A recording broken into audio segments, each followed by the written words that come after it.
81তম 7 দিনব্যাপী ঐতিহাসিক পবিত্র তাফসীরুল কোরআন মহাসম্মেলনের শেষ দিনের এই অধিবেশনে সূরা ইউসুফের ধারাবাহিক তাফসীর পেশ করবেন আন্তর্জাতিক খ্যাতিসম্পন্ন মুফাসসিরে কোরআন মুনাজির আযম তরজমান আহলে সুন্নাত ওয়াল জামাত ইসলামী সংগ্রাম পরিষদ হবিগঞ্জের সংগ্রামী সভাপতি কওমি মাদ্রাসা বোর্ড হবিগঞ্জের মোহতারাম আমির জামিয়া নূরে মদিনার প্রধান পরিচালক শাইখুল হাদিস ও শাইখুল তাফসীর শাইখুল হাদিস আল্লামা নূরুল ইসলাম আলীপুরি।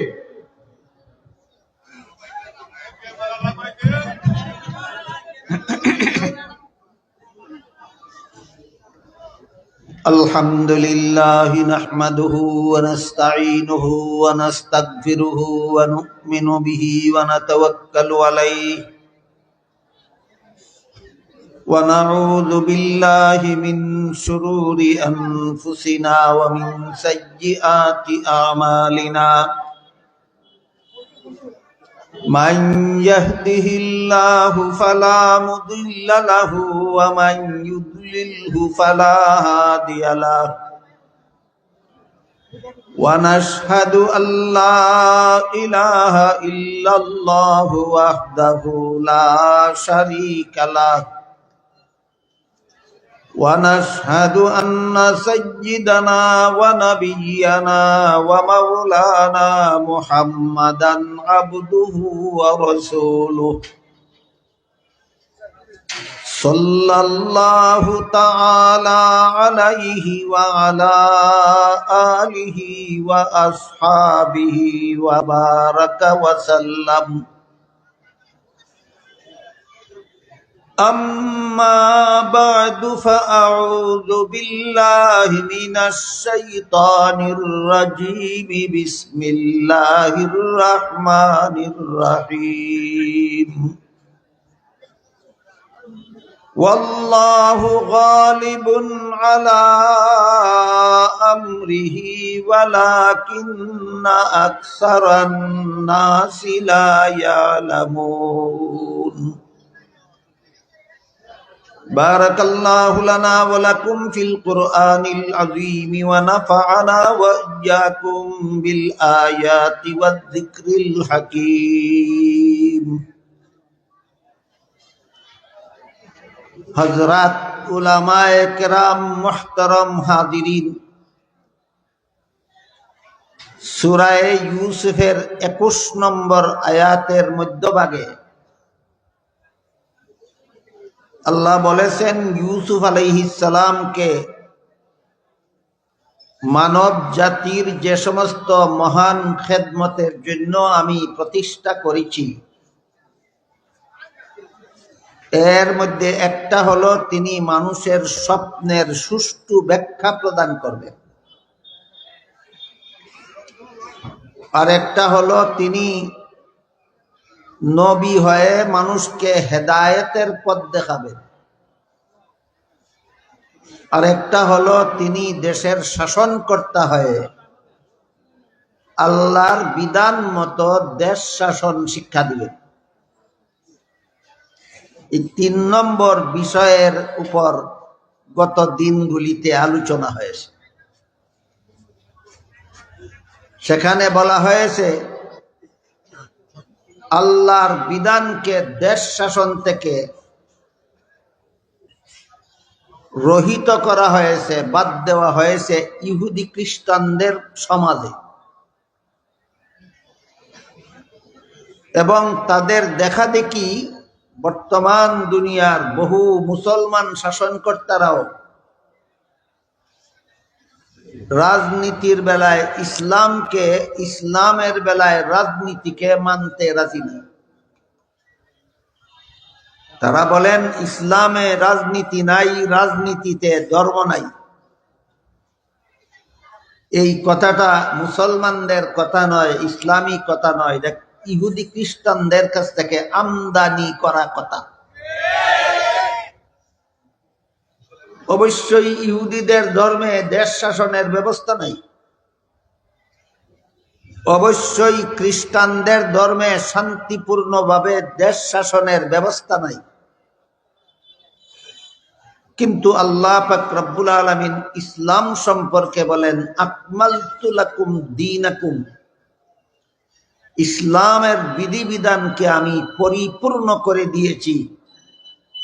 যে বিধানগুলি মানুষের ব্যক্তি জীবনের সমস্যাবলীর সমাধানের জন্য যথেষ্ট,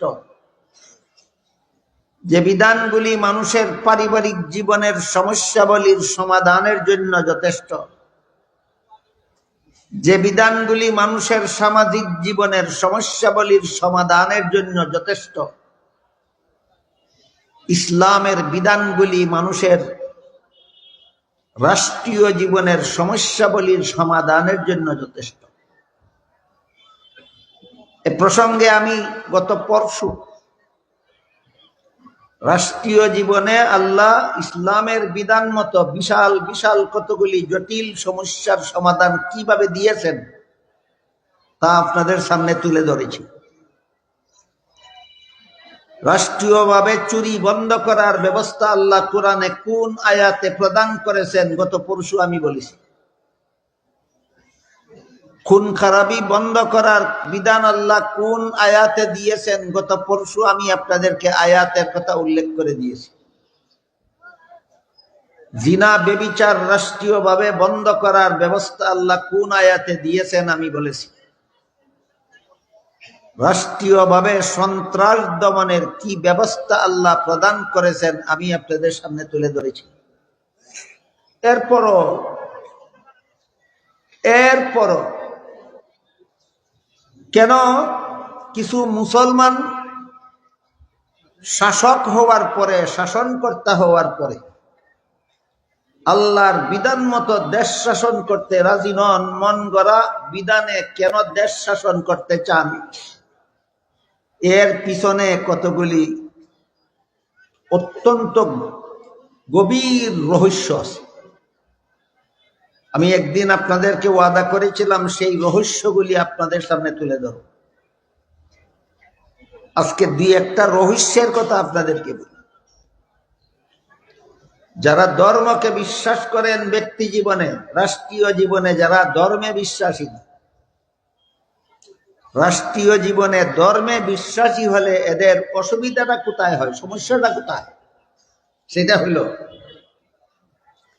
রাষ্ট্রীয় ক্ষমতাকে স্বেচ্ছাচারিতায় পরিণত করা যায় না ইসলামের হালাল হারাম বিধান মানলে।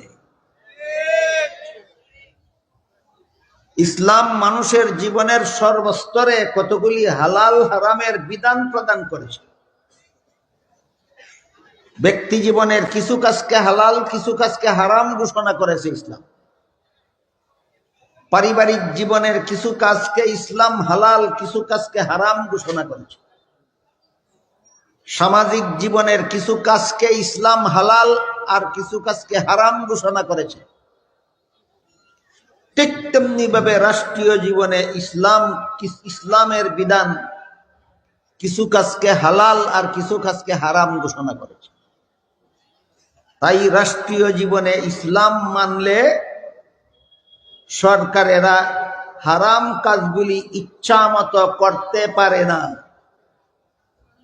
তাই রাষ্ট্রীয় ক্ষমতার দাপটে ইচ্ছা মতো যাবতীয় হারাম কাজ করে যাওয়ার মতো, অবাধে করার সুযোগ করে দেওয়ার মতো ব্যবস্থা করার জন্য এরা রাষ্ট্রীয় জীবনে ধর্মকে মানতে চায় না। এর একটা উদাহরণ হলো ইসলামের বিধানে স্বজন প্রীতি হারাম। ইসলামের বিধানে স্বজন প্রীতি হারাম।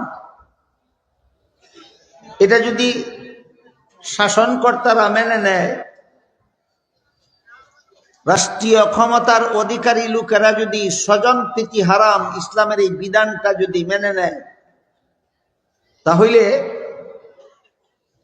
বিরোধী দলের লোকদেরকে মিথ্যা মামলা দিয়া ফাঁসি দেওয়া এবং জেলখানায় বন্দী করে রাখা আর নিজের দলের খুনিদেরকে প্রাণ ভিক্ষা দিয়ে খালাস করে দেওয়ার মতো হারাম কাজ করা যাবে না। এটা কি স্বজন প্রীতি নয়? বর্তমান প্রচলিত ধারায়, রাজনীতির ধারায় নিয়ম আছে, যে দল সরকার গঠন করে এই দলকে বলে সরকারি দল, আর যে দল জাতীয় পরিষদ নির্বাচনে সরকারি দলের সংখ্যা থেকে কম সংখ্যক এমপি পাশ করলো যে দলের, এই দলকে বর্তমান প্রচলিত রাজনৈতিক পরিভাষায় বলে বিরোধী দল। যে দলে সরকার গঠন করে এই দলকে কয় সরকারি দল, আর যে দল তার থেকে কম ভোট পাইলো এদেরকে বলে বিরোধী দল। ইসলামী রাজনীতিতে বিরোধী কোনো দল নাই। ইসলামী রাজনীতিতে বিরোধী কোনো দল নাই। সরকারি দল হইলেও অন্য দল থাকবে সরকারের সহযোগী দল। বলেন ইসলামে বিরোধী দল আছে না সহযোগী দল আছে?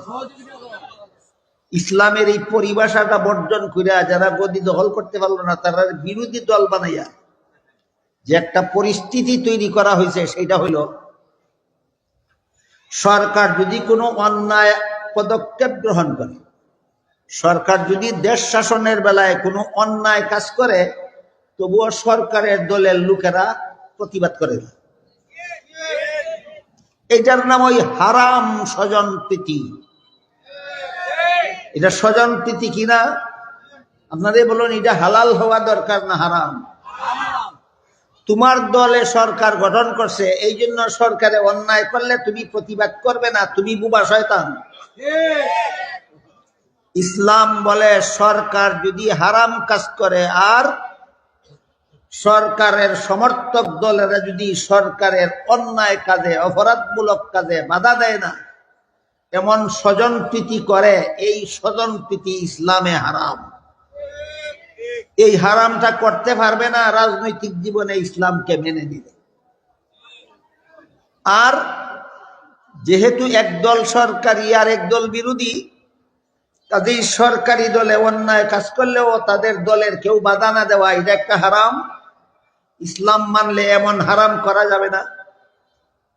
আরেকটা হলো বিরোধী দলের ভূমিকায় যারা থাকে, এরা সরকারে ভালো কাজ করলেও বিরোধিতাই করে, কারণ দলটার নাম হইতো বিরোধী দল। সরকার যখন ভালো কাজ করে তখনও বিরোধী দলের লোকেরা বিরোধিতা করে, আর সরকার যখন খারাপ কাজ করে তখনও সরকারি দলের লোকেরা সমর্থন করে। এই দুটা স্বজনপ্রীতি কিনা? বলেন এই রকম স্বজনপ্রীতি হালাল হওয়া দরকার না হারাম হওয়া দরকার? এরা গদিতে গিয়া রাষ্ট্রীয় জীবনে ইসলাম মানে না কেন? মানলে এই হারাম স্বজনপ্রীতি করতে পারবে না গদি নিয়া, এই জন্য রাষ্ট্রীয় জীবনে এরা ধর্মকে মানতে চায় না। এলো একটা উদাহরণ, যে সমস্ত মুসলমানরা গদিতে গেলে রাজনীতি করে যারা, আর রাজনৈতিক ব্যাপারে ইসলামকে রাজনীতির ব্যাপারে আল্লাহর বিধিবিধানের মাধ্যমে দেশ শাসন করতে যারা রাজি নয়, এই সমস্ত কুমতলবে এরা রাজি হয় না আল্লাহর বিধান মতে দেশ শাসন করতে। ইসলামের আর একটা বিধান আছে, কারো সাথে অন্যায়, অবিচার, জুলুম, অত্যাচার করা হারাম। কারো সাথে অন্যায় করা, কারো প্রতি অত্যাচার করা, কাউকে জুলুম করা, নির্যাতন করা ইসলামের বিধানে হারাম। বুঝে থাকে বলুন তো, অবিচার ইসলামের বিধানে অবিচার হালাল না হারাম? এখন রাজনৈতিক ক্ষেত্রে যদি ইসলামের এই বিধানটা মেনে নেয়, তাহলে সরকারি দলের লোকে খুন করে আদালতে ফাঁসির হুকুম পাইলে যদি প্রেসিডেন্টে প্রাণ ভিক্ষা দিয়া তারে খালাস করে দেয়, এই আইনটাই চালু আছে বর্তমান বাংলাদেশেও। আমি অন্যদিনও বলেছি আপনাদের, বর্তমান বাংলাদেশেও এই আইনটা চালু আছে।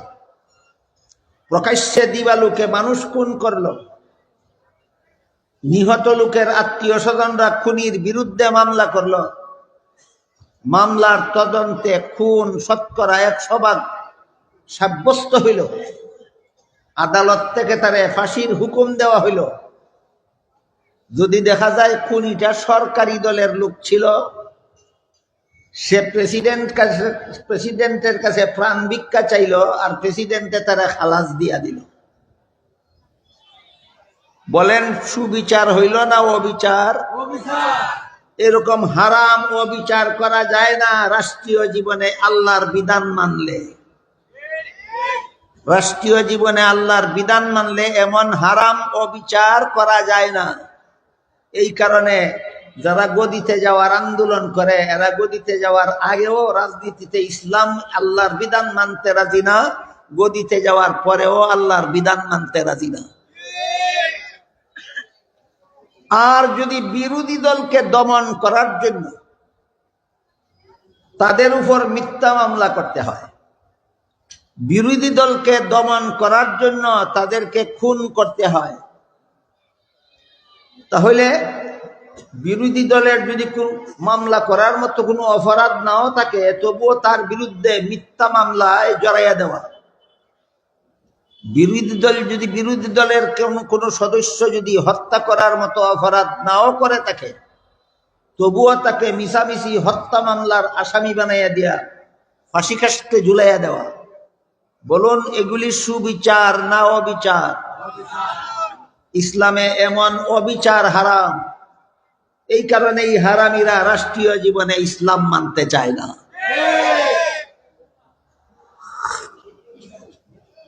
কাউকে মিথ্যা মামলায় হয়রানি করা, মিথ্যা মামলায় কারাভোগ করানি, মিথ্যা মামলায় আর আসামি বানাইয়া তা কাউকে ফাঁসি দেওয়া, এর তাও আবার সরকারি ক্ষমতার দাপটে, এর চেয়ে বড় জুলুম অত্যাচার জগতে আর কিছু হতে পারে না। এই জুলুম অত্যাচার জালিমরা করতে পারে না রাষ্ট্রীয় জীবনে ইসলামকে মেনে নিলে। এই জুলুম অত্যাচার করতে পারবে ইসলামকে মেনে নিলে, কারণ ইসলামে তো বলি গুলি হারাম, করতে পারবে না।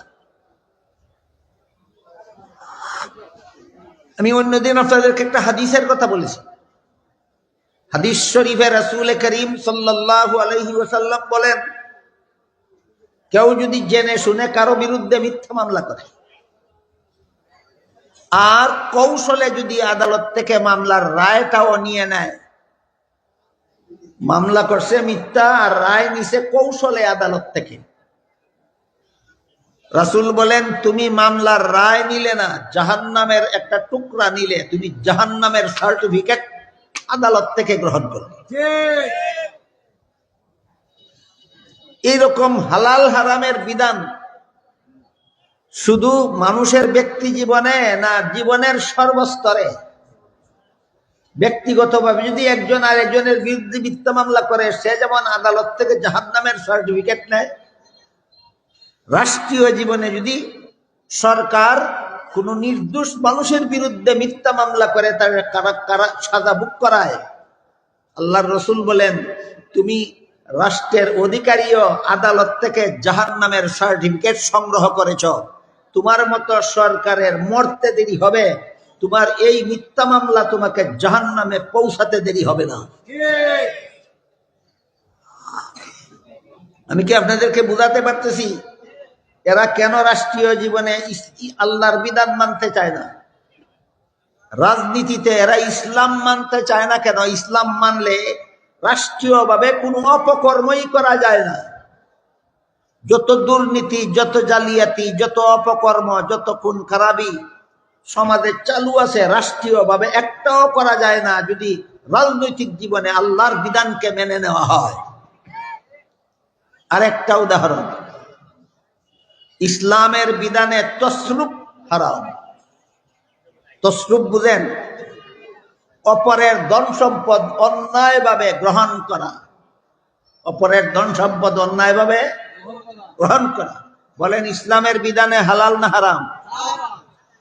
যে সমস্ত মুসলমান শাসনকর্তারা শাসন ক্ষমতা পাইয়াও আল্লাহর বিধানে দেশ শাসন করতে রাজি নয়, যে সমস্ত মুসলমান দলের নেতারা রাজনৈতিক জীবনে ইসলামকে মানতে রাজি নয়, রাজি না থাকার মূলে যত রহস্য আছে, এর মধ্যে একটা রহস্য হলো ইসলামে তসরুফ হারাম, অপরের সম্পদ অন্যায়ভাবে গ্রহণ করা হারাম। কাজেই ইসলামের বিধান মতো রাজনীতি করলে, ইসলামের বিধান মতো দেশ শাসন করলে দেশের জনগণের রক্তের বিনিময়ে উপার্জিত লক্ষ লক্ষ কোটি কোটি টাকা চুরি করে বিদেশ পাচার করা যায় না। এটা তসরুপ। দেশের সম্পদ চুরি করে বিদেশ পাচার করা তসরুপ কিনা? তসরুপ ইসলামে হালাল না হারাম? রাজনৈতিক জীবনে ইসলাম মানে না কেন? এই চুরি করতে পারতো না গদির দিয়া না। দুনিয়ার কোন মুসলমানের দেশের গদিত গিয়া কোন মুসলমান সরকারে দেশের টাকা পয়সা চুরি করে না? করে না? চুরি কি শুধু গরু চুরেই করে? বলেন, গরু চুরে যদি আপনার হালের গরুটা চুরি করে নিয়ে যায়, কত টাকার মাল নিল? বড় জোর 1 লাখ টাকার, বড় জোর 1 লাখ টাকার। কিন্তু রাষ্ট্রীয় গদিতে বসে যারা দেশের সম্পদ চুরি করে 1 লাখ টাকা চুরি করে, 1 লাখ টাকা। তাইলে বলেন তো, গরু চুর বড় চুর না ক্ষমতাশীল ক্ষমতার অধিকারী চুরেরা, সরকারেরা বড় চুর? এইরকম চুরি চলে না রাষ্ট্রীয় জীবনে ইসলামকে মেনে নিলে।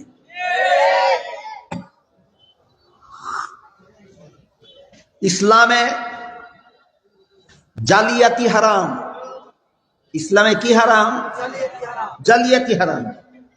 রাজনৈতিক জীবনে ইসলামকে মেনে নিলে দিনের ভোট চুরি কইরা রাইতে বাক্স ভরা যায় না,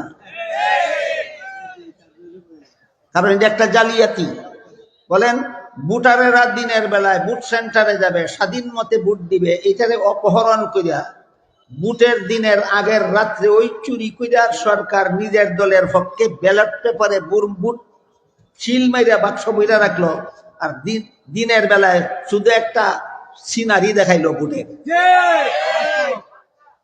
এটা জালিয়াতি কিনা?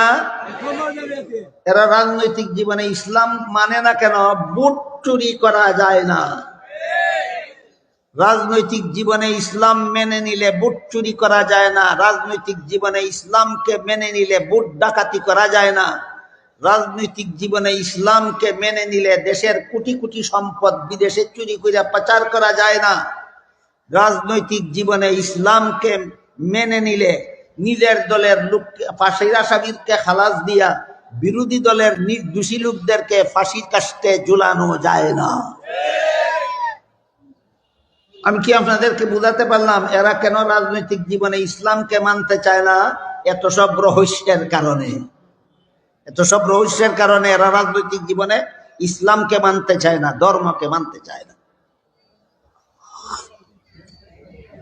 এক কথায়, একমাত্র ইসলামের বিধান মতো যেই দেশ শাসন হয় সেই দেশে কোন রকমের অপকর্ম না জনগণ করতে পারে না সরকারে করতে পারে।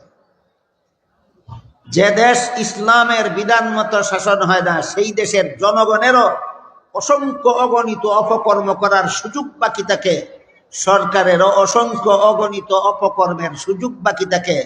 এই অপকর্মগুলির সুযোগ বাকি রাখার জন্যই এরা রাজনৈতিক জীবনে ইসলাম মানে না, রাষ্ট্রীয় জীবনে আল্লাহর বিধান মানতে চায় না। তাহলে শান্তিপূর্ণ দেশ শাসনের বিধান আছে কোথায়? একমাত্র ইসলামে। শান্তিপূর্ণ দেশ শাসনের বিধান আছে একমাত্র কোথায়? একমাত্র ইসলামে।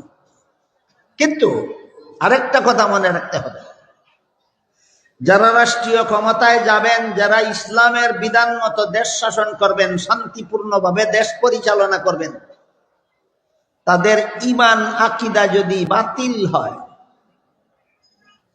তাইলে ওরা ইসলাম বিবর্জিত রাজনীতির দ্বারা যত অপকর্ম করে, এরা ইসলামের নামে রাজনীতির দ্বারা তত অপকর্মই করে। একদলে ইসলামের নাম বাদ দিয়া করে রাষ্ট্রীয় জীবনে অপকর্ম, আর একদল ইসলামের নাম ব্যবহার করে রাষ্ট্রীয় জীবনে করে অপকর্ম। সুতরাং এই দুনো দলের হাতে দেশ কোনোদিন নিরাপদ নয়। দেশের স্বাধীনতা নিরাপদ নয়, দেশের জনগণ নিরাপদ নয়, দেশের সম্পদ নিরাপদ নয়। এজন্য যারাই বলে আমরা ইসলামের বিধান মতো আল্লাহর বিধান মতো দেশ শাসন করতে চাই, এদের ঈমান আকীদা শুদ্ধ না অশুদ্ধ ওইটাও যাচাই করা, এদেরকে গদিতে পৌঁছাবার আগেই যাচাই করা দরকার। আগে যাচাই না করে শুধুমাত্র আমরা ইসলামী শাসন চাই এই মুখরোচক শুধু স্লোগানটা দেখেই যদি যারা বাতিল আকীদার অনুসারী তাদেরকে যদি গদিতে বসিয়ে দেন, তাহলে ইমাম আহমদ বিন হাম্বল রহমতুল্লাহি আলাইহির যেই দুর্দশা ঘটেছিল আপনাদেরও সেই দুর্দশা ঘটতে বাধ্য হবে। সংক্ষেপে বলেছি, ইতিহাসটা বুঝেননি। ইমাম আহমদ বিন হাম্বল রহমতুল্লাহি আলাইহি চার মাযহাবের চার ইমামের এক ইমাম। হানাফি মাযহাবের ইমাম হলেন ইমাম আবু হানিফা রহমতুল্লাহি, শাফি মাযহাবের ইমাম হলেন ইমাম শাফিঈ রহমতুল্লাহি আলাইহি, মালিকি মাযহাবের ইমাম হলেন ইমাম মালিক রহমতুল্লাহি, হাম্বলি মাযহাবের ইমাম ইমাম আহমদ বিন হাম্বল। ইমাম আহমদ বিন হাম্বল রহমতুল্লাহি আলাইহি দেশের শাসনকর্তা, ইসলামের নামে দেশ শাসন করত। কিসের নামে? ইসলামী শাসনের নামে দেশ শাসন করত। তার নাম ছিল বাদশাহ হারুনুর রশিদের ছেলে বাদশাহ মামুনুর রশিদ। বুঝে থাকলে বলেন, ইমাম আহমদ বিন হাম্বলের জমানার বাদশার নাম মামুনুর রশিদ। ইসলামী আল্লাহর বিধানের নামে দেশ শাসন করত, ইসলামী আইনের নামে দেশ শাসন করত, কিন্তু তার ঈমান আকীদা ছিল বাতিল। তার ঈমান আকীদা ছিল বাতিল। কোথায় ছিল তার ঈমানের দোষ, কোথায় ছিল তার আকীদার দোষ? আমি অন্যদিন আপনাদেরকে বলেছি, যারা অতীতের ইতিহাস জানে না এরা ভবিষ্যতের কর্মপন্থা নির্ণয় করতে পারে না। এই কারণে অতীতের ইতিহাসে ইসলামী শাসনের নামে আকীদা বাতিল হওয়ার কারণে কি কি অপকর্ম করেছিল সেই ইতিহাস মুসলমানদের ভুলে গেলে চলবে না। বাদশাহ মামুনুর রশিদ একটা ভ্রান্ত দলের আকীদায় বিশ্বাসী ছিল। ভ্রান্ত দলটার নাম হইল মুতাজিলা। আমি অন্য বছর আপনাদেরকে বলেছি, আল্লাহ রসুলের এক হাদিসের বিবরণ মতে মুসলমানদের 73 দল হবে। একদল মুসলমান জান্নাতি, এদের নাম আহলে সুন্নাত ওয়াল জামাত। আর 72 দল মুসলমান জাহান্নামী, এদের বিভিন্ন দলের বিভিন্ন নাম। এর মধ্যে এই 72 দল জাহান্নামী মুসলমানদের এক দলের নাম আছে মুতাজিলা। মুতাজিলাদের আকীদার মধ্যে অনেক ভ্রান্তি ছিল। মুতাজিলাদের ঈমান আকীদার মধ্যে অনেক বাতিল কথা ছিল। এর মধ্যে একটা বাতিল কথা হলো, আল্লাহ যদি কোনো গুনাহগারকে মাফ কইরা বেহেশতে দিয়া দেয় তাহলে আল্লাহর অপরাধ হবে। মানেন কি আপনারা? আল্লাহ যদি কোনো গুনাহগারকে মাফ কইরা বেহেশতে দিয়া দেয় তাহলে আল্লাহর অপরাধ হবে? এরা আকীদা হইল এইটা, যে আল্লাহ যদি কোনো গুনাহগার মুসলমানের গুনাহ মাফ করে বেহেশতে দিয়ে দেয় আল্লাহর অপরাধ হবে। মুতাজিলাদের ভ্রান্ত আকীদা সমূহের মধ্যে আরেকটা ভ্রান্ত আকীদা হলো, দুনিয়ার জীবনে যেমন ভাবে চর্ম চোখে আল্লাহকে দেখা যায় না, তেমনি ভাবে আখিরাতের জীবনেও কেউ কোনোদিন আল্লাহকে দেখতে পারবে না। এটা আরেকটা ভ্রান্ত মতবাদ। আহলে সুন্নাত ওয়াল জামাতের আকীদা হলো, দুনিয়াতে একটা বিশেষ কারণে আল্লাহ দুনিয়ার মানুষের চোখে আল্লাহকে দেখার মতো পাওয়ার দিচ্ছেন না, কিন্তু পরকালে সমস্ত মুমিন বান্দাদের চোখে আল্লাহকে দেখার মতো পাওয়ার দিবেন। সেই দিন সমস্ত মুমিন বান্দারা আল্লাহকে পূর্ণিমার চন্দ্রের চেয়ে পরিষ্কার ভাবে দেখতে পাবে। আহলে সুন্নাত ওয়াল জামাতের আকীদা হলো, পরকালে মুমিন বান্দারা আল্লাহরে দেখতে পারবে। মুতাজিলাদের আকীদা হলো, পরকালেও কোনো মানুষ আল্লাহকে দেখতে পারবে না। আপনারা বলতে পারবেন কোনটা সত্য কোনটা বাতিল? আহলে সুন্নতের আকীদা সত্য, মুতাজিলাদের আকীদা বাতিল। আজকাল অনেকে আকীদা বাতিল বলতে কি বোঝায়, গোড়ার ডিমও বুঝে না। কয় আমার আকীদা কই বাতিল হইল? এর আকীদা কই বাতিল হইছে? আকীদা বুঝলে তো টের পাইতো আকীদা কই বাতিল হইল। মুতাজিলাদের বাতিল আকীদাগুলির মধ্যে আরেকটা বাতিল আকীদা ছিল, পরকালে মানুষের আমল নামা ওজন হবে না। আহলে সুন্নাত ওয়াল জামাতের আকীদা হলো, আল্লাহ বলেন মান ইয়ামাল মিসকালা যাররাতিন খাইরান ইয়ারা ফা আম্মা মান সাকুলাত মাওয়াজিনুহু ফাহুয়া ফি ঈশাতির রাদিয়াহ ওয়া আম্মা মান খাফফাত মাওয়াজিনুহু ফা উম্মুহু হাবিয়াহ। আল্লাহ বলেন হাসরের মাঠে যাদের নেক আমলের ওজন ভারী হবে, ওজনের আগেই না ওজন করার পরে, তারা জান্নাতি সাব্যস্ত হবে। হাসরের মাঠে যাদের নেক আমলের ওজন হালকা হবে, ওজনের আগেই হালকা হবে না ওজন করার পর, আল্লাহ বলেন তারা জাহান্নামী সাব্যস্ত। আহলে সুন্নাত ওয়াল জামাতের আকীদা হলো হাসরের মাঠে বান্দার আমল ওজন হবে। মুতাজিলাদের ভ্রান্ত মতবাদ হলো বান্দার আমল ওজন হবে না। আমার কথা বুঝে থাকলে বলুন তো, হাসরের মাঠে বান্দার আমল ওজন হবে, এটা হলো আহলে সুন্নাতের আকীদা, ওজন হবে না মুতাজিলাদের আকীদা। কোনটা হক কোনটা বাতিল? আহলে সুন্নাতের আকীদা হক, মুতাজিলাদের আকীদা বাতিল। আমি যে আহলে সুন্নতের কথা বলতেছি এটা হলো কিতাবের আহলে সুন্নত, আর একটা আছে চাপার জুড়ে আহলে সুন্নত। চাপার জুড়ে আহলে সুন্নত দুনিয়াতে করা যাবে, হাসরের মাঠে চাপার জুড়ে আহলে সুন্নত হওয়া যাবে না। হাসরের মাঠে যে আহলে সুন্নতের বিবরণ কিতাবে বর্ণিত আছে সেই আহলে সুন্নতের অন্তর্ভুক্ত হতে হবে। তাহলে আমি চাপার জোরের আহলে সুন্নতের আকীদা বলতেছি না, আমি সত্যিকারের আহলে সুন্নাত ওয়াল জামাতের কথা বলতেছি। সত্যিকারের আহলে সুন্নাত ওয়াল জামাতের আকীদা হলো হাসরের মাঠে বান্দার আমল ওজন হবে, এটা হক। মুতাজিলাদের আকীদা হলো হাসরের মাঠে কারো আমল ওজন হবে না, আকীদা বাতিল। আমি কি বুঝাতে পারতেছি আপনাদেরকে মুসলমানের আকীদা কেমনে বাতিল হয়?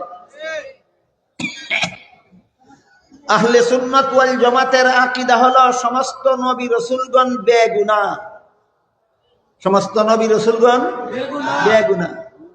খ্রিস্টানদের আকীদা হলো সমস্ত নবী গুনাহগার। কাজেই কোন মুসলমানও যদি কোন নবীকে গুনাহগার মনে করে, সে আর আহলে সুন্নাত ওয়াল জামাত থাকে না, সে বাতিল দল গণ্য হইয়া যায়। আপনি যদি নবীরে গুনাহগার মনে করেন আর বলেন আমার আকীদা কেমনে বাতিল হইলো, আমি তো দেখি না, তোমার চোখ থাকলে তো দেখবা তুমি। আমার কথা বুঝে থাকলে বলেন, একজন মুসলমান কোন না কোন নবীকে গুনাহগার বিশ্বাস করে আর বলে আকীদা কেমনে বাতিল হইলো বুঝে না, তোরে কেমনে বুঝাইব?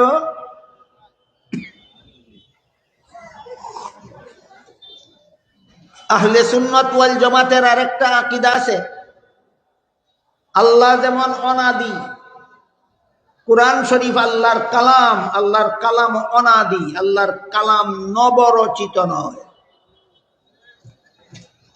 এটা একটা কঠিন আলোচনা, কঠিন বিষয়। আমি যে অল্প সময়ে বলতে পারবো আর আপনারা যে সংক্ষেপে বললে বুঝে ফেলবেন ব্যাপারটা এমন না, অত্যন্ত কঠিন একটা বিষয়।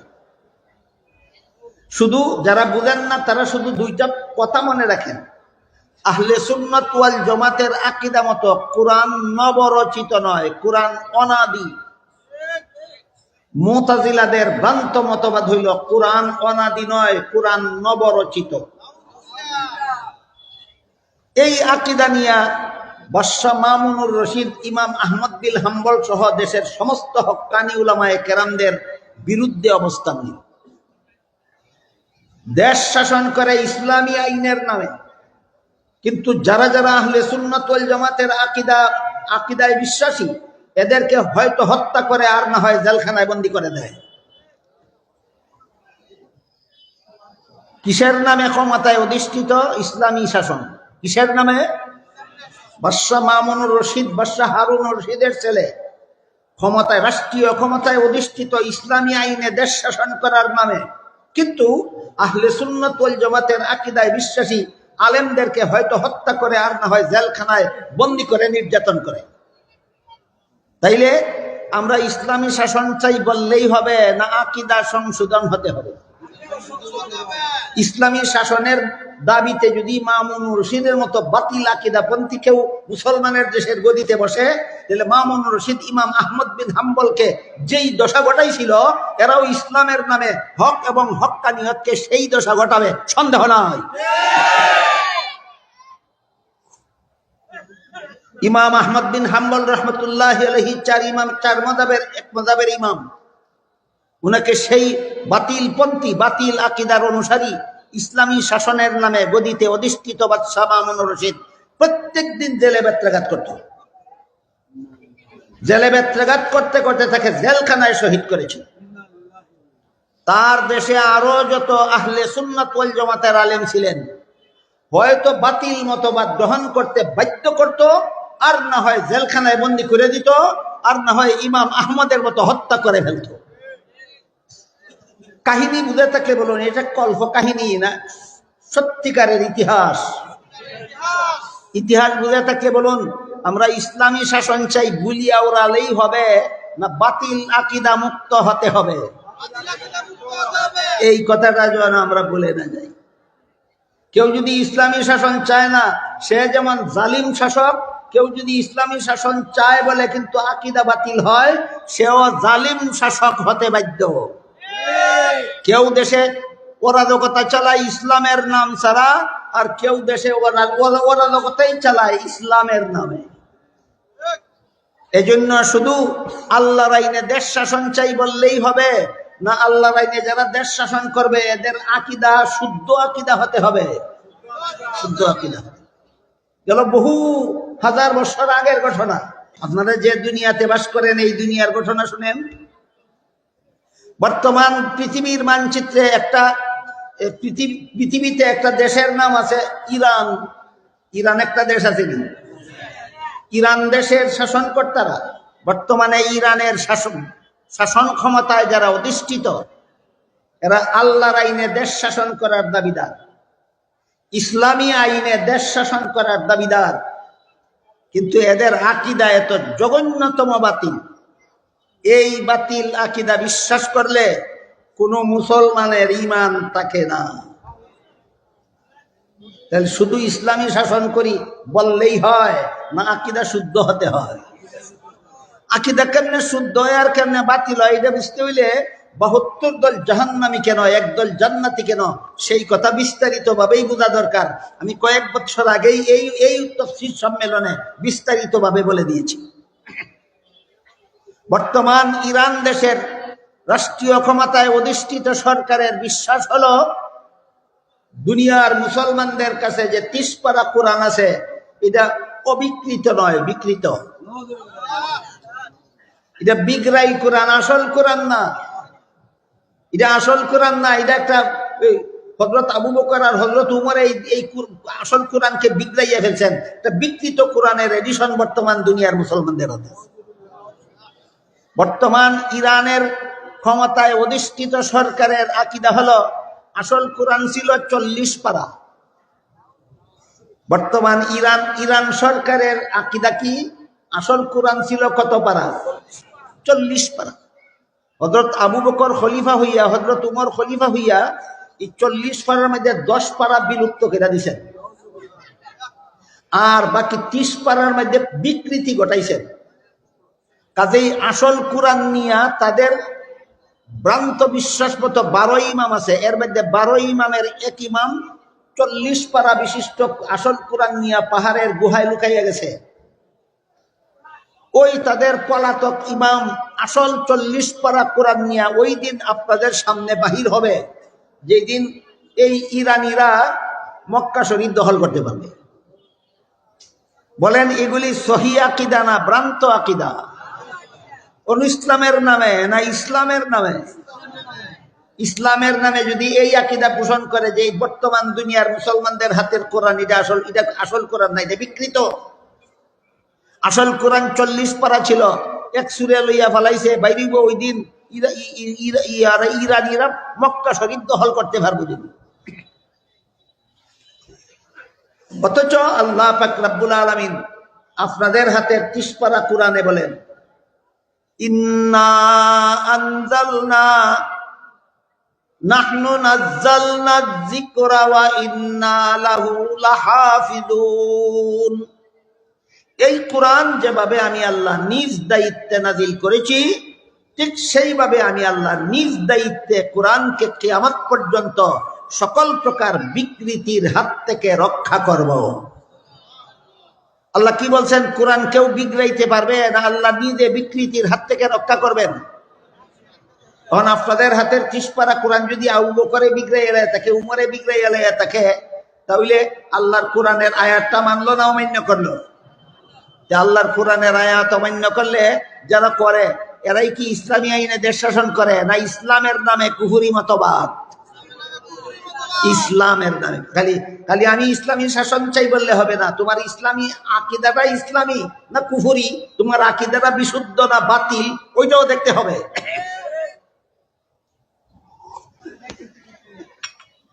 এই কোরআনে ভুল ধরার জন্য ইউরোপের একজন সেরা স্বাস্থ্য বিজ্ঞানী ছিলেন, তার নাম ছিল ডক্টর মরিস বুকাইলি।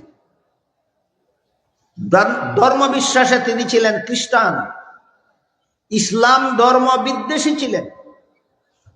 তিনি মনে মনে ভাবলেন, মুসলমানদের ধর্মগ্রন্থ কোরআন, এতে যদি কোনো ভুল বের করা যায় তাহলে সারা দুনিয়াতে প্রচার করে দেওয়া যাবে ইসলাম ধর্মটা বাতিল।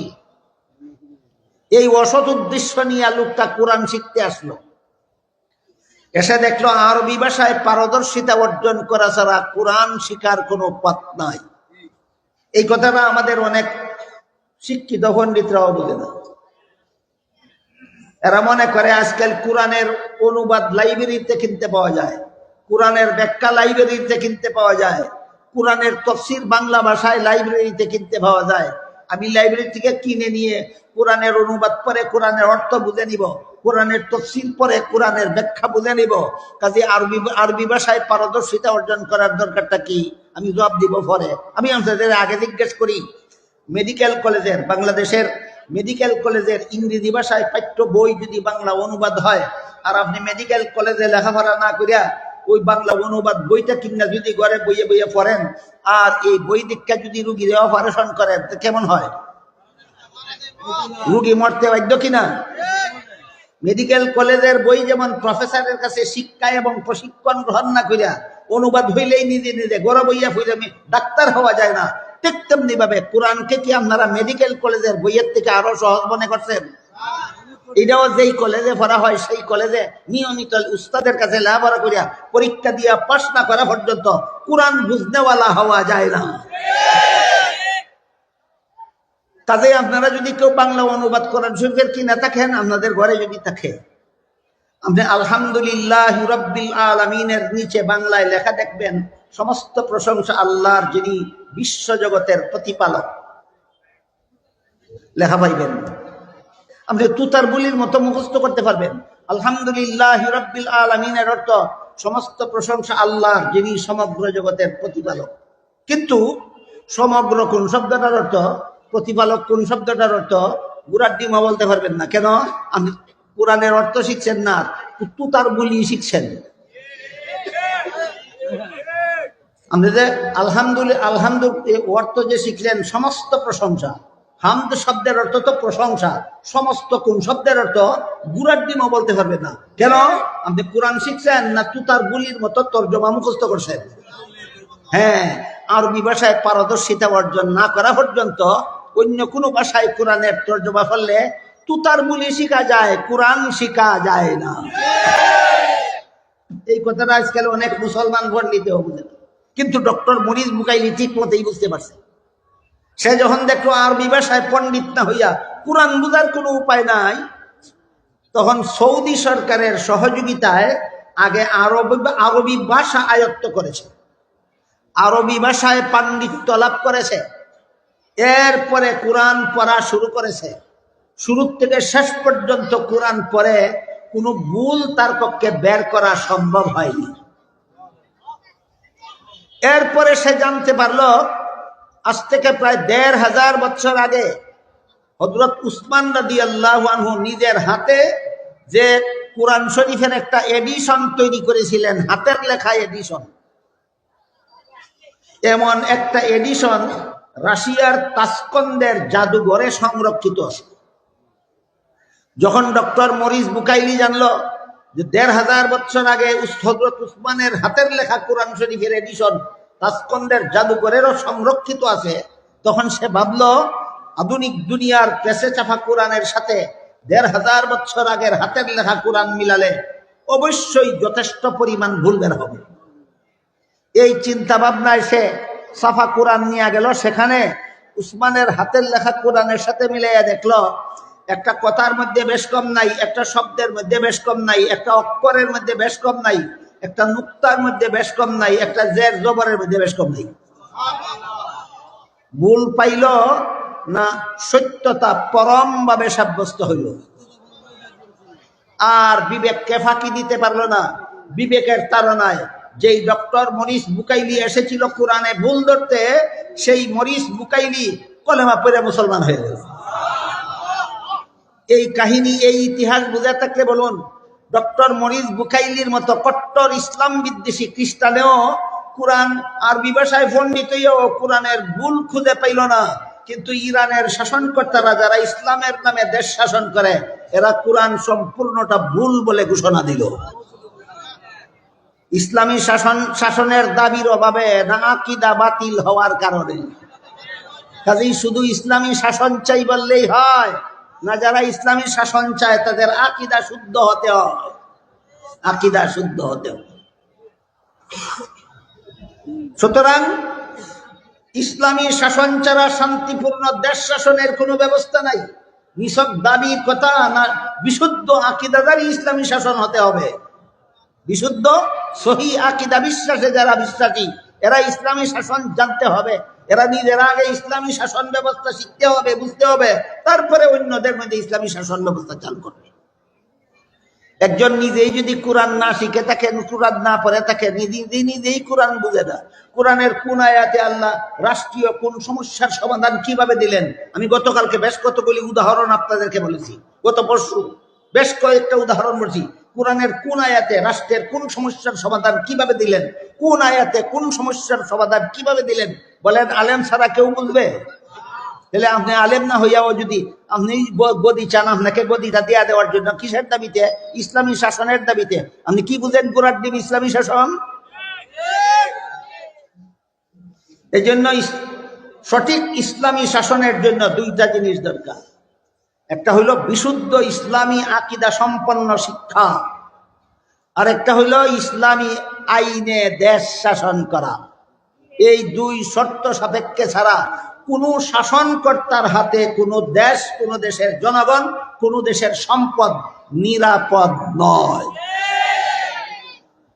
গত বছর থেকে এই ইসলামী রাষ্ট্র সম্পর্কে আলোচনা শুরু হইল। আজকে এই বছরে আজকে পর্যন্ত আমি এখন ইতি টানতে চাই। এই গত বছরের কয়েকদিন আর এই বছরের 6 দিন, সর্বমোট 8 থেকে 10 দিন পর্যন্ত আপনাদেরকে শুধু আল্লাহ যে ইউসুফ আলাইহিস সালামের মাধ্যমে আল্লাহর বিধানে দেশ শাসন করাবেন বলেছিলেন, এই কথা প্রসঙ্গে, আল্লাহর বিধানে দেশ শাসন প্রসঙ্গে মনে হয় 8 থেকে 10 দিন পর্যন্ত 2 বছরে আলোচনা হয়েছে। এবার আমি সামনের দিকে যেতে চাই।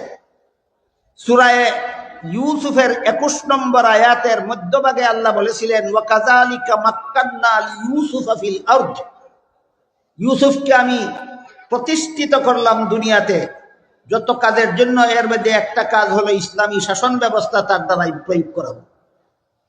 এরপরে আল্লাহ বলেন, ওয়াল্লাহু গালিবুন আলা আমরিহি ওয়ালাকিন্না আকসারান নাসি লা ইয়ালামুন,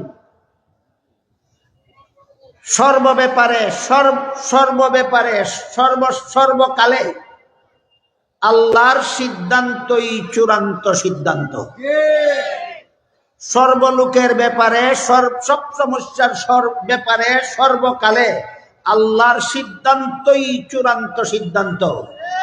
এই কথাটা দুনিয়ার অধিকাংশ মানুষে বুঝে না। এই কথাটা দুনিয়ার অধিকাংশ মানুষে বুঝে না। কেমনে বুঝে না? একটা উদাহরণ আপনারা বললে আমি উদাহরণ দেব। ফেরাউন মিশরের গদিতে কামড় দেয়া দৈরা ছিল 400 বছর। কতদিন বলুন তো? ফেরাউন কোন দেশের রাজা ছিল? মিশরের। গদিতে বসা ছিল কতদিন? 400 বছর। 400 বছরের ভিতরে তার কোনোদিন গায়ে জ্বর আসেনি। 400 বছরের ভিতরে তার কোনোদিন মাথা ব্যথা হয়নি। 400 বছরের ভিতরে তার কোনোদিন সর্দিও হয়নি। বলেন রোগা বাদশা ছিল না চিরসুস্থ? চিরসুস্থ। এক পর্যায়ে সে দাবি করে বসলো দেশবাসীর কাছে, আমি শুধু তোমরার রাজা না, আমি তোমরার খোদাও, আমি তোমরার খোদাও। দেশের মানুষের বুট দিয়া দিল। বুট এটা ইংরেজি শব্দ, বাংলা অর্থ হইল মতামত। দেশের মানুষের সম্মতি দিল, জি মহারাজ, আপনি আমাদের রাজাও, আমাদের খোদাও। আল্লাহ পাক রব্বুল আলামিন সিদ্ধান্ত নিলেন, তোরে খুদাগিরির মজা না শিখাইয়া ছাড়তাম না, খুদাগিরির মজা তারে না শিখাইয়া ছাড়তাম না। এটা আল্লাহর সিদ্ধান্ত। আর তার সিদ্ধান্ত হইল সে সারা জীবন খুদার সিংহাসনেই বসা থাকবে। আল্লাহ বলেন, ওয়াল্লাহু গালিবুন আলা আমরিহি ওয়ালাকিন্না আকসারান নাসি লা ইয়ালামুন। ফেরাউন বলো, নমরুদ বলো, কারুন বলো, হামান বলো, সাদ্দাত বলো, আবু জাহাল বলো, আবু লাহাব বলো, যত রকমের সন্ত্রাসী আছে, যত রকমের দুর্নীতিবাজ আছে, যত রকমের জালিয়াতিকারী আছে, যত রকমের অপকর্মে লিপ্ত আছে, কারো সিদ্ধান্ত চূড়ান্ত সিদ্ধান্ত নয়, একমাত্র আমি আল্লাহর সিদ্ধান্ত চূড়ান্ত সিদ্ধান্ত। আল্লাহ সিদ্ধান্ত নিলেন, তোরে খুদাগিরির মজা শিক্ষা দিব। কিভাবে আল্লাহ শিক্ষা দিলেন? মিশরের যে নদীর পানির দ্বারা মিশরের কৃষকদের কৃষিকাজ চলত, সেই নদীর পানিকে আল্লাহ হুকুম দিলেন, শুকাইয়া যাও। আপনারা কি মনে করেন নদী, খাল, বিল, নদী, নালা, সাগর, মহাসাগরের পানি কি নিজের ইচ্ছায় চলে না আল্লাহর হুকুমে চলে? এটা আপনারা সকালের ইমান আছে, আমি জানি, কাজে এটা আমি ব্যাখ্যা দিতে যাব না। সব কিছু আল্লাহর হুকুমে চলে জগতে। এই মর্মে আল্লাহ পাক রব্বুল আলামিন এই জন্যই আল্লামা ইমাম জালালউদ্দিন রুমি রহমতুল্লাহি আলাইহি তার অমর গ্রন্থ মসনবী শরীফে লেখেন একটা কবিতা, খাক বাদ আব আতিশ বান্দান, খাক বাদ আব আতিশ বান্দান, বা মন তু মুর্দা বা হক জিন্দান। এর অর্থ হইল, আগুন বলো, পানি বলো, মাটি বলো, বাতাস বলো, সবকিছু আল্লাহর সিদ্ধান্তই চূড়ান্ত হিসাবে পালন করে থাকে। এই জন্য সূরা ইউসুফের 21 নম্বর আয়াতের শেষ অংশে আল্লাহ বলেন, ওয়াল্লাহু গালিবুন আলা আমরিহি, আল্লাহর সিদ্ধান্তই সর্বত্র চূড়ান্ত সিদ্ধান্ত। আল্লাহ যখন সিদ্ধান্ত দিলেন ফেরাউন তোরে খুদাগিরি শিখাইয়া দেব, সাথে সাথে ওই নদীর নাম দরিয়ায়ে নীল, নীল নদকে আল্লাহ হুকুম দিলেন, পানি শুকাইয়া দাও। পানি শুকাইয়া গেল। সারা দেশের মানুষের কৃষিকাজ বন্ধ হইয়া গেল। এরা বুট দিয়া নি ফেরাউন রে খুদা বানাইছি, বুট দিয়া। বুটারের দল বুটে নির্বাচিত খুদার রাজমহলে গিয়ে উপস্থিত। কিদারে তোমরা কিদার দল বাজ্যা? বলে, মহারাজ, আমরা নদীর পানি শুকাইয়া গেছে, গৃহস্থীয় বদ্ধ হয়ে গেছে, আপনার তো বুট দিয়া খুদা বানাইছি, অন খুদা ছাড়া তো কেউ পানি দিতে পারে না, আপনি পানি দিন। কখন যদি খুদায় কয় বলে আমার তো পানি দেওয়ার ক্ষমতা নাই, লাইকাইয়া খুদারে লামাইব। এইটাই জনগণের কাজ। ফেরাউন মার কাদেশ, এইটাই জনগণের দুই কাজ আমি কইয়া রাখি, আর দেখেন কাজে লাগবো। যত দেশ ফেরাউনের মতো মন গড়া আইনে শাসন হয়, আল্লাহর বিধানে শাসন হয় না, এই সব দেশের জনগণের দুই কাজ। 1 নম্বর কাজ হইল, কিছুদিন আগে একটারে ফুলের মালা গলা দিয়া বসাও, কিছুদিন পরে ইটার ওই লাগতেই লামাও। এছাড়া আপনারা আর কোন কাজ নেই, মাত্র 2 কাজ। আগে ফুলের মালা গলাতে দিয়া বসান, পরে জুতার মালা গলায় দিয়া নাম।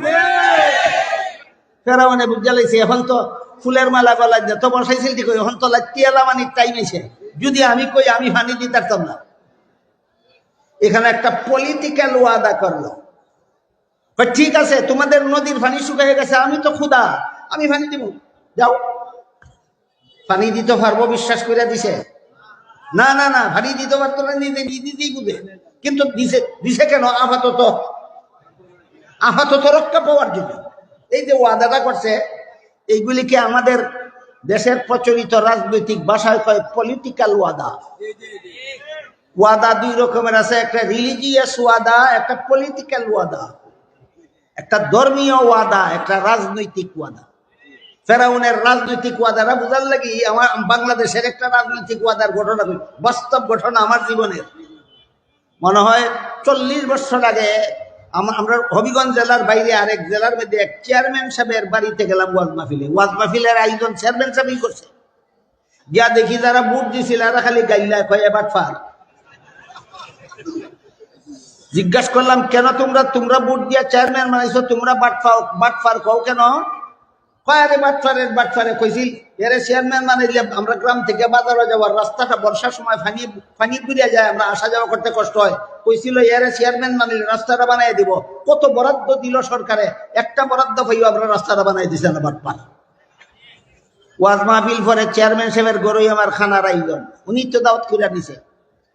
জিজ্ঞাসা করলাম চেয়ারম্যান সাহেব আপনি যদি জানেন যে এই রাস্তাটা আপনি বানাইয়া দিতে পারবেন না, নির্বাচনের আগে বানাইয়া দিব বলছিলেন কেন?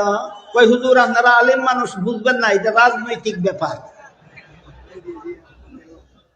আমার মিজাজটা গেছে খারাপ হলো। আমি বলি আই মিয়া, আলিমরার মাথার মধ্যে মস্তক একটা, আর তোমরা যারা রাজনীতি করো তোমরার মাথার মস্তক দুইটা থাকে। কয় না একটাই তো। আমি বলতে রাজনীতি খালি তোমরার বাপদাদার মৌরসি সত্য। আলিম হইলি রাজনীতি বুঝবে না, ঘটনাটা কি? আলিম হইলি রাজনীতি বুঝবে না, তোমরা যারা মন গড়াইনে দেশ শাসন করো ফেরাউনের মতো খালি তোমরাই রাজনীতি বুঝো, ব্যাপারটা কি? কই হুজুর আপনি দেখা যায় সারবেন না, আসল কথা না কইলে আমি না ছাড়তাম না। তুমি আমারে মহব্বত করো দিকে দাওয়াত দিয়ে আনছো, আইয়া দেখি তোমার বুটাররা বাটফার কয়, আমার তো দুঃখ লাগে, খাদিয়া ছাড়তাম না। কেন মিথ্যা ওয়াদা করলা কেন বলো? কই হুজুর এইগুলির নাম হইল পলিটিক্যাল ওয়াদা। আমি বুঝি না, আমারে বুঝাইয়া কবেটা পলিটিক্যাল ওয়াদা কারে কয়, ভালো করে বুঝা রাখুন। কয় নির্বাচনের আগে জেনে শুনেই কিছু মিথ্যা ওয়াদা করতে হয়, নাইলে বুট পাওয়া যায় না। এগুলি বাস্তবায়ন করার জন্য বলা হয় না, শুধু বুট গ্রহণ করার জন্য বলা হয়। এই কথাটা আপনি ভুলে দেবেন না জীবনে আরো কোনো দিন। আমার চেয়ারম্যানে বড় পলিটিক্যাল ওয়াদা শিখাইছে, বড় পরিষ্কার। তখন আমি কইলাম চেয়ারম্যান সাহেব তাহলে কি আপনারা যে রাজনীতি করেন এই রাজনীতিটা কি বাটপাড়ির নাম? বাটপাড়ি না আর কি? আমি তাইলে তো বাটপাড়ির নাম যদি রাজনীতি হয়, এমন রাজনীতি তো আলিমরা না জানার ওই কথা। আজকে বুঝলেন কিনা? আলিমরা রাজনীতি বুঝে না। কেন বলে? আলিমরা বাটপাড়ি রাজনীতির নামে বাটপাড়ি করতে পারে না। আমি কি বুঝাতে পারলাম? আলিমরা রাজনীতি বুঝে না কেন বলে? আলিমরা রাজনীতির নামে বাটপাড়ি করতে পারে না। এই ফেরাউন এমন একটা বাটপাড়ি করছে, জানে ভানি দিতে পারতো না, কয় দিবু ভানি বাড়ি যাও, কিন্তু বাড়িতে পাঠাইও তো তার ভিতরে শান্তি নাই। কিছুদিন গেলে যদি দেখে মানুষের পানি, নদীতে পানি আসে নাই, তখন তো আবার ইয়া ধরবো, তখন তো আর ছাড়তো না। তখন সে মনে মনে সিদ্ধান্ত নিছে আসল খুদার সাথে কম্প্রোমাইজ করতে হবে। আসল খুদা তো হেরো জানা আছে, আসল খুদারে হে কেমনে চিনে এটার আরেক কাহিনী আছে। তফসিরে কবিরের শুরুতে উল্লেখ আছে, ফেরাউন খুদা দাবি করার আগে তার বাড়ির গেট বানাইছিল, গেটের মধ্যে খুদাই কইরা বিসমিল্লাহ লিখে রাখছিল।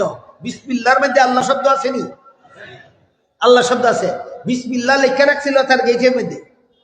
শেষ পর্যন্ত যখন জুলুম অত্যাচার শুরু করলো, খুদা হওয়ার দাবি শুরু করলো, হযরত মুসা আলাইহিস সালামে একদিন আল্লাহরে কইলেন, আল্লাহ এই বেঈমানটারে ধরো না কেন, গজবের হাতে ধরো না, করো বাটপাটটারে, গদি দখল করে বসে রইছে।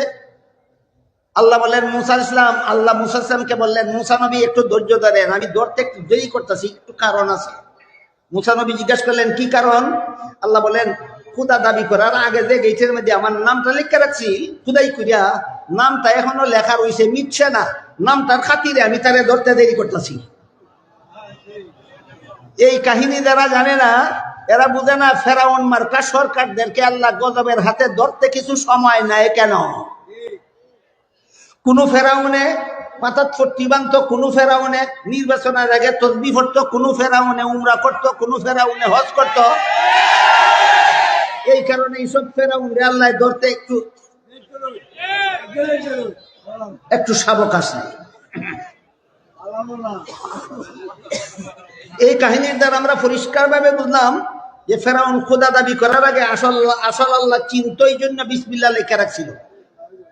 তাই ফেরাউনে এই দেশের জনগণকে বিদায় দিয়ে ভাবলো এইবার আসল খুদার সাথে কম্প্রোমাইজ না করলে আর খুদাগিরি রক্ষা করা যাবে না। তখন সিংহাসন ছাইরিয়া শহর থেকে বাইরিয়া সেনাবাহিনীকে সাথে নিয়া বুড়ার পিঠে সোয়ার হইয়া রাজধানী সাইরা মরুভূমি পার হইয়া জঙ্গলে গিয়া, জঙ্গলের পাশে গিয়া সেনাবাহিনীদেরকে জঙ্গলের বাইরে দাঁড় করাই রেখে একা একা পায়ে হেঁটে জঙ্গলের ভিতরে ঢুকিয়া গভীর জঙ্গলে গিয়া আল্লাহর দরবারে সেজদায় পড়লো, যে আল্লাহর নামে এইটা বিসমিল্লাহ লেখাই রাখছিল। সেজদায় হইরা কয়, ও আল্লাহ, আসলে যে খুদা আমি না, আসলে যে খুদা তুমিও, এটা তো তুমিও জানো আমিও জানি। খুদা তো আসলে আমি না, খুদা তো তুমি, কিন্তু আমি তো এর কাছে মিশামিশি খুদার দাবি কইরা ফেলাইছি। এখন যদি তুমি দয়া কইরা পানিটা দিয়া দেও নদীতে, দুনিয়াতে আমার ইজ্জতটা রক্ষা হয়। আর যদি তুমি দয়া কইরা এখন পানিটা না দাও, তাইলে তো আমার যারা খুদা বানাইছি লাত্তি এলামে দিব। আল্লাহ, দুনিয়াতে আমারে লাত খাওয়াইও না, দুনিয়াতে আমার বাহাদুরিটা ঠিক রেখে দাও, মরণের পরে তুমি ইচ্ছা মতো আমারে যা ভারো কুটা দিও। এই কথা কইয়া ফেরাউনে সেজদার থেকে মাথা উঠাইছে। পাহাড়ের সর্বশেষ টিলার থেকে যখন নামবে, তার মনে মনে বড় টেনশন।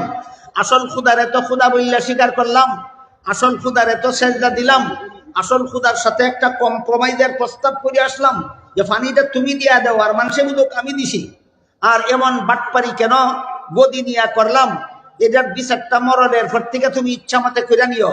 তখন আমার খুদা যদি আমার কম্প্রোমাইজের প্রস্তাবে যদি রাজি হইয়া থাকে, তাহলে তো কপাল ভালো। আর যদি খুদার কাছে যদি আমার প্রস্তাবটা গ্রহণযোগ্য না হয়, তাহলে তো যারা খুদা বানাইছিল এরা জুতার বাড়ি খাইয়া সিংহাসন থেকে লাভ দিল। এই চিন্তায় তার মনটা শান্তি না টেনশনে? এই অবস্থায় আল্লাহ জিবরিল ফেরেশতাকে একজন অচেনা মানুষের আকৃতি ধারণ করাইয়া বানাইছে। আল্লাহ জিবরিলকে কইছে, তুমি একটা অচেনা মানুষের আকৃতি ধরিয়া ওই ফেরাউন টিলার থেকে লাম্বার আগে আগে তার কাছে যাও। আল্লাহর হুকুমে জিবরিল আসলো। কেমনে? ফেরেশতার সুরতে না, অচেনা মানুষের সুরতে। হ্যাঁ, অচেনা মানুষের সুরতে আসলো। আচ্ছা, মহারাজ, আমার একটা বিচার। এবার মনে মনে টেনশন, খুদায় যদি কম্প্রোমাইজ মানে না, তে জনগণ এলাকাতেই এলামাইব। আর হে কয় আমার একটা বিচার, উঠছে গুসা। এই বেটা, জঙ্গল নিরে বিচারের জায়গা। আমি যখন অফিস থেকে যখন সিংহাসনে বসবো, তখন গিয়া বিচারের কথা কইবে। এই কথা বলা মাত্রই টিলার উপর থেকে চাইয়া দেখে আল্লাহ নীল নদ পানি দিয়া বইরা যাচ্ছে। আল্লাহ নীল নদ পানি দিয়া বইরা যাচ্ছে। আর টেনশন রয়েছে নি? আর টেনশন নাই। এই কাহিনীর থেকে আমরা ভালো করে শিক্ষা রাখি, ফেরাউন মার্কা সরকারদেরকেও আল্লাহ দুনিয়াতে অনেক আশা পুরা কইরা দেয়। ফেরাউন মার্কা সরকারদেরকেও আল্লাহ দুনিয়াতে অনেক আশা, আর কুটাটা বাকি রাখে আখিরাতের জন্য। কুটা কুটা কুটা বুঝেন? ওই যে দৈন্যা কুটে, মরিচ কুটে, এই কুটা কুটি আখিরাতের জন্য রেখে দেয়, আর দুনিয়াতে অনেক কিছু দিয়া দেয়। যখন ফেরাউনে দেখলো নীল নদ পানিতে ভরা, তখন তো টেনশন নাই। তখন ওই লোকটা দেখো, আচ্ছা ঠিক আছে, আইসন যখন জঙ্গল, কইয়ালা তোর কি বিচার? কয় বিচার একটা গুলামের ব্যাপারে। কি করছে গুলামে? কয় একটা গুলামে মনিব রে মনিব দেখে না, নিজে রে মনিব কয়। এই গুলামটার বিচার লই আইছি আপনার কাছে।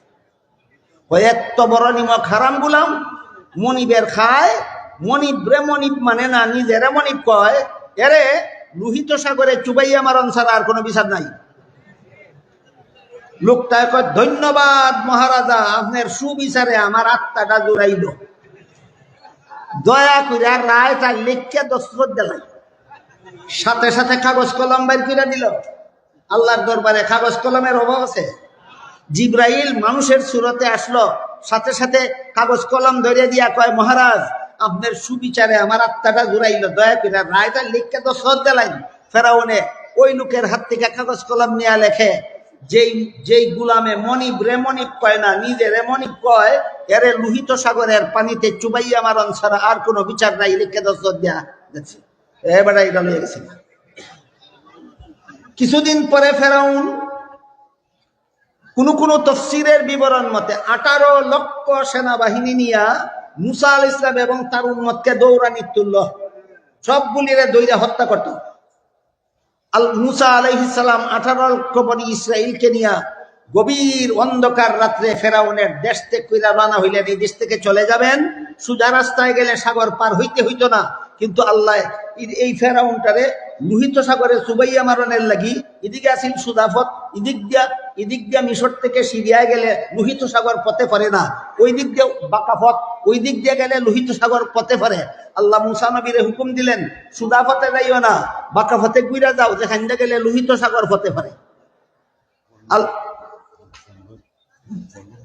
আচ্ছা, আল্লাহর হুকুমে মুসা আলাইহিস সালাম ওই পথে গেলেন যেই পথে গেলে লোহিত সাগর পথে পারে। রাত্রি পুহাইল, লোহিত সাগরের সামনে গিয়ে উপস্থিত হইলেন। আর ফেরাউন 20 লক্ষ, কোন তফসিরের বিবরণ মতে 20 লক্ষ সেনাবাহিনী নিয়ে ফেরাউন ওই লোহিত সাগরের পাশে উপস্থিত হইল। আল্লাহ মুসা আলাইহিস সালামকে হুকুম দিলেন, লাঠি দিয়া সাগরের পানিতে আঘাত করুন। আঘাত করলেন, পানি ফাঁক হইয়া 12টা রাস্তা হয়ে গেল। বনি ইসরাইলের 12 গোত্র ছিল, 12 গোত্রের বনি ইসরাইলকে নিয়ে মুসা আলাইহিস সালাম লোহিত সাগর পার হইয়া গেলেন।